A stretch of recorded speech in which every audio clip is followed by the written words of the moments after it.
Olá pessoal, eu estou aqui com o Rodrigo Salerno da SAS Advogados, que é especialista em direito empresarial e direito de startups.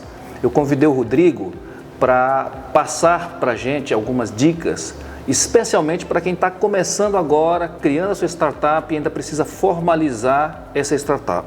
Então ele vai compartilhar com a gente esse conhecimento que ele tem. Boa tarde, Rodrigo.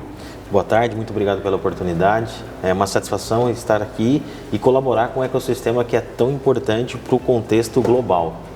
É isso aí, a gente está começando uma maratona de startups aqui em Piracicaba e a gente tem na maratona muitos estudantes que estão criando a sua primeira empresa e nem estão formalizados ainda. Então, a primeira pergunta que eles fazem é: eu preciso formalizar minha empresa para participar da maratona? Não. Mas quando você acabar a maratona, se o seu projeto ficar muito bacana, você vai ter a oportunidade de lançar esse projeto no mercado como uma empresa. E aí, como é que a gente faz para formalizar uma startup que foi criada na maratona? Geralmente, essa é uma preocupação não só de estudantes, mas também de todos os empreendedores que têm na sua veia essa vontade disruptiva, inovadora e tecnológica. E realmente, no início da formalização, da constituição, inúmeras dúvidas surgem.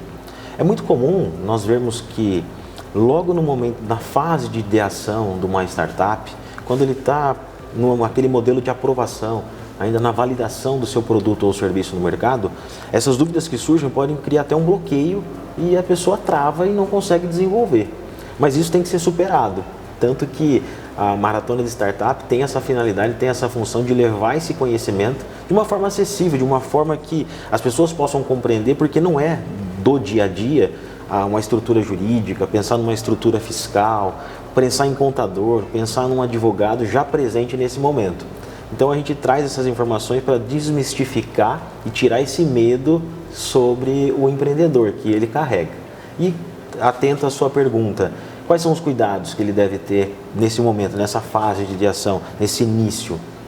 Um cuidado principal neste momento é com a escolha do seu sócio, com a escolha das pessoas que irão compor aquela ideia, que irão desenvolver aquele trabalho. E este momento da composição, da junção de esforços, é onde nós temos o papel do profissional, do advogado que colabora num trabalho de memorando de entendimentos ou num acordo de cotistas, que são documentos que num futuro muito próximo, assim espero, desde que validada o produto ou o serviço, faça parte da constituição da empresa. E essa empresa constituída pode ter em suas cláusulas contratuais, nos seus acordos de cotista, muito do que foi ajustado no início do processo de implementação. Uma pergunta sobre isso. Você falou de duas expressões que muitos não conhecem, não só os nossos maratonistas, que é memorando de entendimento e acordo de cotistas. Isso pode ser feito entre os futuros sócios antes mesmo de criar uma empresa formalmente com CNPJ? Sim, isso pode ser feito antes mesmo de eu ter um CNPJ. Tá. Tanto que o memorando de entendimentos é como se nós disséssemos que ele é a fase embrionária de um acordo de cotistas. E quando a gente fala de acordo de cotistas, já presume-se que eu tenho um CNPJ e eu esteja dentro de uma estrutura societária. Mas independente de eu ter CNPJ ou não, ou da nomenclatura que eu vou empregar para esse documento, é um acordo entre as partes, é um memorando, é um acordo de ideias. E o que eu insiro nesse acordo de ideias? Quais são os pontos principais que eu tenho que trazer nesse acordo de ideias? Que independe da constituição da empresa, no registro na junta comercial, independe. Eu posso fazer isso, vamos dar um exemplo bem simples, numa folha de papel, sentado aqui no hub de Piracicaba e ajustar com os meus futuros sócios, os meus empreendedores no projeto. Como é que eu faço a aquisição de cotas dessa empresa? Como que eu vou mensurar, precificar o valor da venda dessa empresa? Ou quais são as formas de dissolução futura dessa empresa? Se eu tiver oferta de venda dessa empresa, como que eu vou precificar esses valores? Então, todas essas informações que podem ser alteradas com o passar do tempo, a partir do momento das modificações do dia a dia, eu vou trazer num memorando de entendimentos ou num acordo de cotistas. Tá, então vamos supor que você e eu nos inscrevemos numa maratona de startups aqui em Piracicaba. E a gente vai criar uma Legal Tech. A gente teve uma ideia de que é uma startup para a área legal. Antes mesmo da gente registrar essa empresa, dar um nome, pegar um CNPJ, eu posso aqui agora com você escrever um acordo de cotistas. Um memorando de entendimento. Em que eu digo assim, Rodrigo, você fica com metade, eu fico com metade do que a gente lucrar, suponhamos. Isso, eu posso estabelecer, inclusive, que neste momento, nesse memorando de entendimentos, as preliminares, é um contrato preliminar de constituição da sociedade, que é o nome jurídico que nós daríamos, eu vou estipular aqui, você terá uma fração de 50% e o Rodrigo também 50%. Dentro desses 50%, a minha função na empresa, que isso é importante mencionar, a minha função será operacional, a sua função será comercial. É importante que os empreendedores façam a delimitação de qual será a função exercida por cada um deles no percurso e na vida da startup, para que amanhã ou depois não surja problemas que um vire para o outro e diga, eu trabalhei mais, você não trabalhou. Portanto, já estamos em desequilíbrio na sociedade e eu vou sair, vou me retirar da sociedade. Dependendo da fase que a startup esteja, pode dificultar até mesmo, pode suspender um aporte. Sim. De uma venture capital ou de uma corporate ou de um investidor anjo. Dificuldades na estrutura entre os sócios afastam possíveis investidores. Sim, sem dúvida. Eu estou imaginando já a situação em que nós criamos a nossa startup para concorrer na maratona de startups e lá na final, no pitch day, apareceram alguns investidores querendo ser sócios nossos. Então, seria muito importante que a gente antes se entendesse a respeito de quais são as partes de cada um de nós e em que condições nós vamos poder vender uma parte do que a gente tem para esse investidor que quer entrar na sociedade, é isso. Essa é a finalidade e a função de um memorando de entendimentos ou de um acordo de cotistas. Essa é a função, evitar problemas futuros. E é nesse documento que eu vou descrever isso aí. Participação de cada um, função que cada um vai exercer, quais são os critérios que eu vou precificar a venda, qual é o percentual que os sócios estão disponíveis em oferecer ao mercado para futuros investidores na participação da empresa. Se os sócios concordam em conceder uma opção de compra aos funcionários dessa startup, aos seletistas dessa startup, que aí eu vou entrar na parte de um contrato de vesting, com cláusula de vesting. Então, tem algumas questões específicas eu já posso trazer no memorando de entendimentos ou no acordo de cotistas.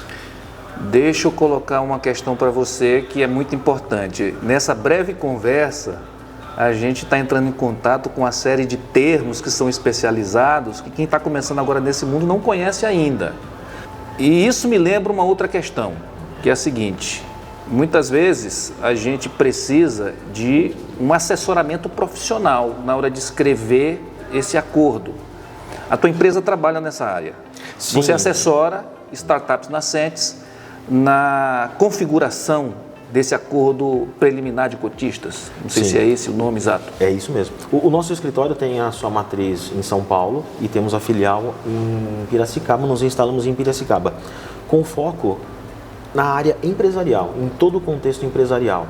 E numa das vertentes da área empresarial, nós trabalhamos como back-office jurídico de startups, independente da sua fase, desde a fase inicial até mesmo uma fase mais avançada, que ela deixa de ser startup e passa a ser pertencente a um grande fundo, um fundo nacional ou um fundo internacional.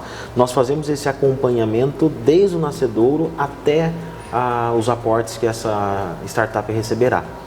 E essas nomenclaturas podem assustar. Então eu falo assim, vamos fazer novos episódios para a gente tratar das nomenclaturas e das possibilidades, porque nós vamos falar com mais profundidade sobre stock option, que todo mundo pode se assustar, mas nada mais é do que uma opção de compra, o contrato de vesting, que nada mais é do que a possibilidade que uma determinada pessoa tem de adquirir cotas daquela empresa, cumprindo determinadas metas. Então é como se fosse uma vestimenta. Cumpre-se determinada vestimenta e você faz parte daquela estrutura societária, daquela startup, naquele nascedouro. Vou falar sobre cláusula de cliff, que também é uma outra situação que traz no dia a dia, que está presente nos contratos de startup. Nós, do escritório, fazemos todo esse acompanhamento e todo esse assessoramento. Desde os memorandos iniciais, do acordo de cotista. Quais são as cláusulas fundamentais que precisam constar? Explica até mesmo para os empreendedores que serão futuros sócios qual é o equilíbrio necessário que tem que ter no dia a dia de uma startup, na sua estrutura operacional, na sua estrutura administrativa e jurídica. Outro ponto, a gente traz a prevenção para a propriedade intelectual. Vamos registrar essa marca, vamos registrar essa patente.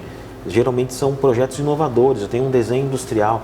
Então, como que eu me protejo em relação a isso? Já que vou participar de um pitch day, como que eu me protejo em relação se alguém utiliza essa marca que eu já tenho? Quais são os requisitos necessários para uma prevenção mínima, desde o nascedouro? Nós fazemos todo esse trabalho. Bacana, eu vi que a gente vai ter muito assunto para os próximos episódios, viu?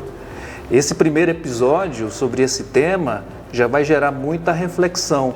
E se houver alguma dúvida, vocês encontram o Rodrigo aqui no Hub Piracicaba. Vocês podem entrar em contato com a empresa dele para saber os dias e horários que ele está à disposição dos novos startupeiros de Piracicaba. Rodrigo, muito obrigado por esse papo. Espero poder gravar outros episódios com você. Agradeço pela oportunidade, estamos disponíveis. Fiquem à vontade para nos procurar, que será um prazer ajudar nesse processo de inovação e disruptura. Inovação e tecnologia em Piracicaba. Maravilha. Obrigado.